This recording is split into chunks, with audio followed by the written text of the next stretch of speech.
Se invita a los presentes. Es cuanto, presidente. De conformidad con los acuerdos de esta sesión,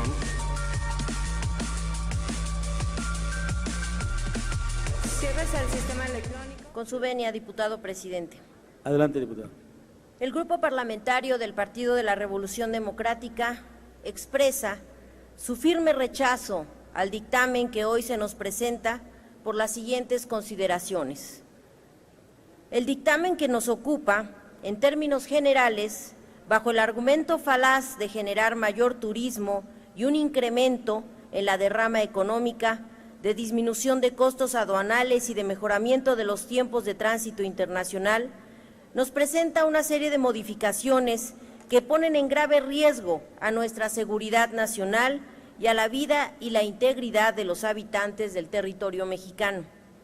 Debemos señalar que uno de los principales problemas en las relaciones bilaterales entre México y Estados Unidos en las últimas décadas ha sido precisamente el control del tráfico de armas, cuyo crecimiento ha exponenciado los niveles de la violencia del crimen organizado en territorio mexicano y que hasta la fecha no ha encontrado una fórmula que los disminuya, incrementándose debido a los altos niveles de corrupción de los servidores públicos encargados de las aduanas y la migración, tanto en nuestro país como en los Estados Unidos. Estamos plenamente convencidos, México no necesita agentes extranjeros armados en nuestro territorio. Es importante mencionar el doble discurso del gobierno mexicano en este tema. Les voy a decir por qué. A nivel internacional, México preside los trabajos de la Conferencia de Estados parte del Tratado sobre el Comercio de Armas, que se convertiría en el primer acuerdo global jurídicamente vinculante, que regule la compraventa de armas convencionales entre los países al establecer un marco jurídico de responsabilidad y transparencia en las transferencias internacionales de estas armas. De este tratado es importante mencionar el artículo 7, que señala que aquellos estados que participen en una transferencia, ya sea de armas, municiones o complementos de los incluidos en el acuerdo, deberán aportar información y o supervisar si esas armas o municipios podrían ayudar para, y cito textualmente, cometer o facilitar una violación grave del derecho internacional de los derechos humanos.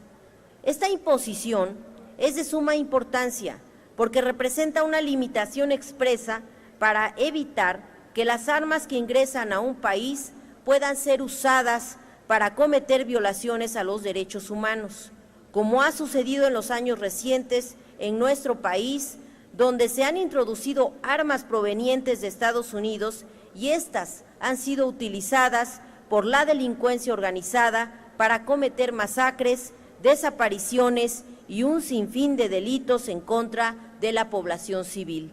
Es importante mencionar que México ha sido uno de los principales impulsores para que otras naciones adopten este tratado. Esta es la contradicción de la que hablaba al principio. Por un lado, México pugna a nivel internacional por establecer mayores controles para el tráfico de armas y por el otro, a nivel nacional, flexibiliza los controles, omite la creación de un registro claro y colabora para la entrega controlada de miles de armas que fueron a parar a manos de la delincuencia organizada. Desde nuestro punto de vista, las modificaciones que se examinan el día de hoy presentan tres graves problemas. El primero, que tiende hacia la ampliación de la posibilidad de la obtención de licencias de portación de armas para cualquier extranjero que acredite su residencia permanente en territorio nacional, con los mismos laxos y cuestionables requisitos que se establecen para los ciudadanos mexicanos. Espero que podamos acompañar una reserva que implica que estos requisitos sean mejor estudiados. El segundo problema que observa nuestro grupo es que agentes aduanales y migratorios puedan portar armas mediante un permiso temporal con una vigencia de 6 meses. Se trata en esencia de permitir que los agentes estadounidenses más cuestionados por la ilegalidad en el uso de la fuerza, incluso letal, y las constantes violaciones a los derechos humanos de los migrantes puedan portar armas a lo largo del territorio nacional. Tengo varios ejemplos, varios asesinatos de guardias migratorios que han quedado lamentablemente en la impunidad.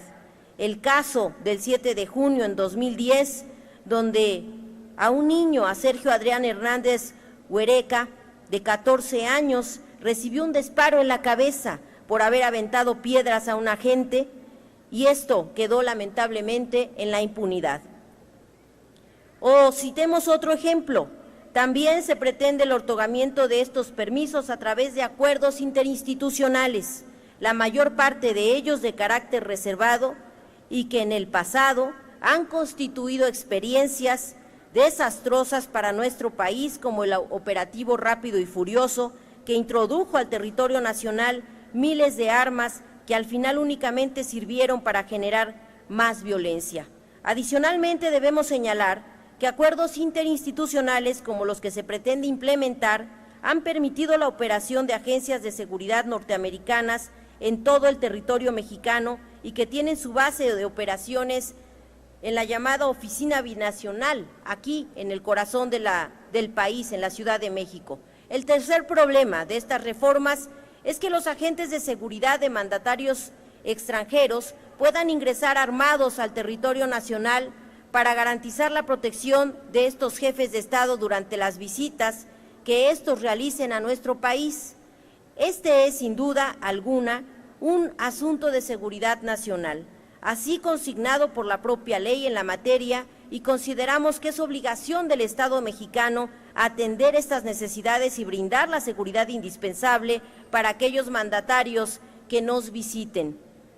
Adicionalmente, debemos señalar que, como hemos sostenido en ocasiones anteriores y en el contexto de las reformas que nos ocupan, la subrogación de servicios de seguridad en algunos países, como en el caso de Estados Unidos, en donde la operación de compañías militares privadas prácticamente ha sustituido la operación de los cuerpos de seguridad del Estado, resulta sumamente preocupante que elementos de estas compañías, catalogadas por la Organización de las Naciones Unidas como mercenarios y señalados por las constantes violaciones a los derechos humanos, puedan llegar a operar a México amparados bajo el manto de la impunidad de un acuerdo interinstitucional, dado que el propio dictamen mañosamente se señala que también los elementos paramilitares son considerados por la ONU como funcionarios encargados para hacer cumplir la ley. Concluya, Es por todo esto, concluyo, diputado presidente, es por todo esto que desde la perspectiva del Grupo Parlamentario del PRD no vemos cómo incentivar el turismo e incrementar el número de visitantes internacionales a nuestro país, derivado de la disminución de costos y el establecimiento de nuevas rutas, tenga que ver con la modificación de la Ley Federal de Armas de Fuego y Explosivos. México no necesita más armas legales o ilegales. México necesita y anhela paz y el libre goce de los derechos humanos. Y para esto hay otras reformas que los grupos parlamentarios se niegan a discutir y exigimos, antes de que cierre el periodo, se incluyan en esta agenda parlamentaria, como es el caso de la Ley General de Alimentación y la Ley de Salud, para resguardar los derechos de los jóvenes a tener información sobre su sexualidad y su salud. Es cuanto, diputado presidente. Gracias, diputada. Cámara de Diputados, 62ª legislatura.